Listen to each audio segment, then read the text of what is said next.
All right, before we say goodbye, a little breaking news in one of the other congressional races we're following, not NC6, rather NC10.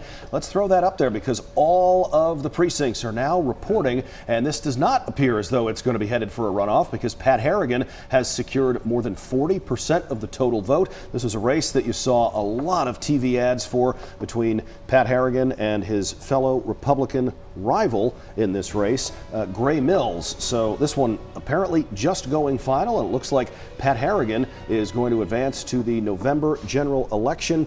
In this race, he will be going up against Ralph Scott, who was unopposed in the Democratic primary. There's also a Libertarian in this race, Stephen Feldman.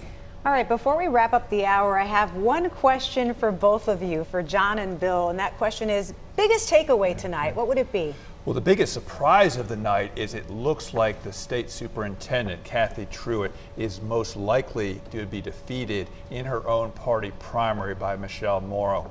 That is a big deal. You don't often see, in fact, you rarely see a council of state officer defeated in their own primary. That's a significant finding tonight and the biggest surprise of the evening. To you, Bill? I tell you what, you topped me there. I was going to say, well, that's a great one. I think for me it has got to be Addison McDowell. The power of Donald Trump to take a young man, I don't think he's 30 years of age, I think he's 29, no political experience whatsoever, and he's going to walk into a seat in Congress. There's no other race, there's no Democrat. It is amazing to me. I would have thought Mark Walker would have been the favorite here.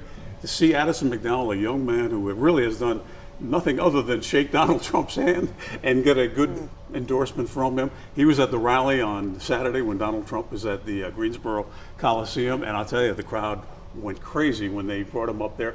He didn't even speak but for a couple of minutes, Mr. McDowell, and yet just having the handshake from Donald Trump and saying, hey, this is the guy that I support, I want you to vote for, this is who we want. And here he is winning tonight, or at least in a runoff. That's a very big surprise to me.